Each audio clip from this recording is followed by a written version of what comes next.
Allah subhanahu wa ta'ala dit dans la sourate 100, verset 51. Oh, vous qui avez cru. Il s'adresse à qui? Aux musulmans croyants. Pas aux musulmans, mais à ceux qui ont cru en Allah. Au jour du jugement dernier, en ces livres et qui ont mis en pratique ces prescriptions et se sont éloignés de ces interdits. Ne prenez pas les juifs et les chrétiens pour alliés, car ils sont les alliés les uns les autres. Et quiconque les prend pour alliés fait partie de quoi? Des leurs. Ça revient à la parole du prophète Muhammad sallallahu alayhi wa sallam où il dit qui imite un peuple. On fait partie. Et ici, on rejoint un des rôles de la sunna qui est de faire quoi? Qui est de confirmer ce qu'il y a dans le Coran. C'est quoi un allié? Un allié, c'est quelqu'un qui soutient une autre personne. Donc vous êtes en train de les accompagner dans leur mécréance. Et ce qui fait le plus mal dans tout ça, c'est ce que vous dites. Et regardez les chrétiens derrière. Ils rient. Ils aiment ça. Quand vous vous égarez, quand vous faites comme eux.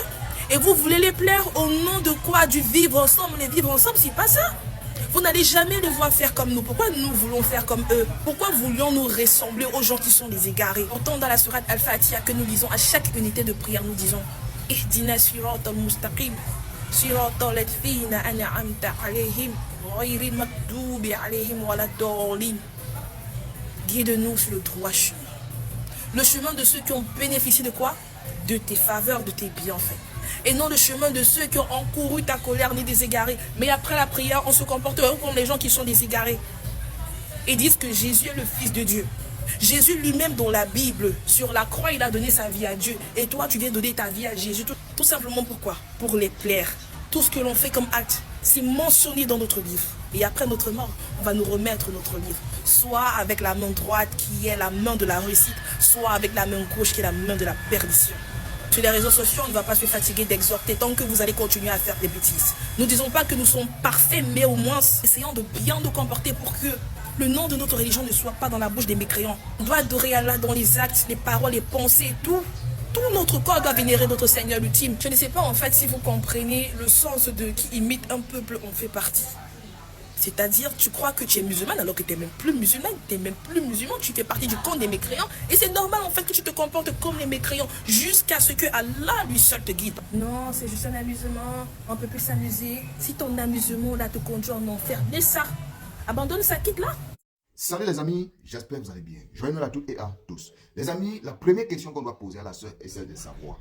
Est-ce que Allah qui prie tous les jours l'a envoyé d'aller juger les personnes? Ou encore l'a envoyé d'aller juger la croyance des autres? Est-ce que le Coran qu'elle lit nuit et jour et qu'elle récite même, est-ce que dans le Coran il est écrit que tu dois juger celui qui ne sera pas comme toi?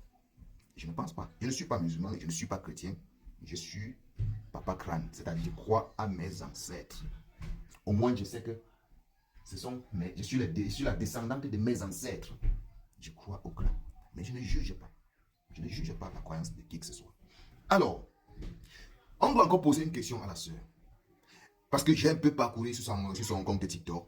Elle est en train de vouloir, voilà, montrer, c'est-à-dire mettre les gens sur le droit chemin, comme si elle est trop pure. La question qu'on doit encore poser à la sœur est celle de savoir, est-ce que son cœur, le cœur de la sœur est pur? Est-ce qu'elle a un cœur pur? J'en doute très fort. Parce que quand tu parcours parfois certaines de ces vidéos, ça ne donne pas du goût. Elle est toujours dans des oui un peu compliqués, bizarre. Elle est toujours en train de vouloir juger les gens. Pour ma part, les amis, toutes ces choses de croyance-là,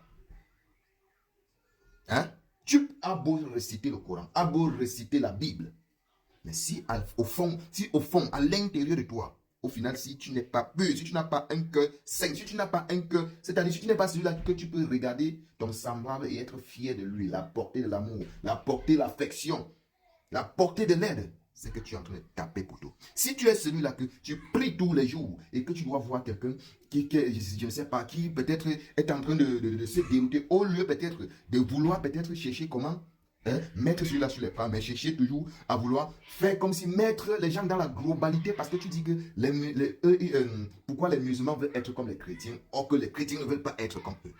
Tu vois un peu? C'est-à-dire, voilà deux personnes qui ont mis une chanson chrétienne, ils sont en train de danser, et peut-être dans le passé, ils étaient musulmans. Mais voilà, tu en fais de ça une généralité. Et c'est ça qui n'est pas bon. Elle ne représente pas la communauté, les deux là ne représentent pas la communauté musulmane, ou encore la communauté chrétienne. Elle représente qu'elle-même, même sa famille, même leur famille, elle ne représente pas. C'est pourquoi il ne faut pas globaliser. Il ne faut pas trop juger la croyance des autres. Les amis, partagez la vidéo et pour les nouveaux, abonnez-vous.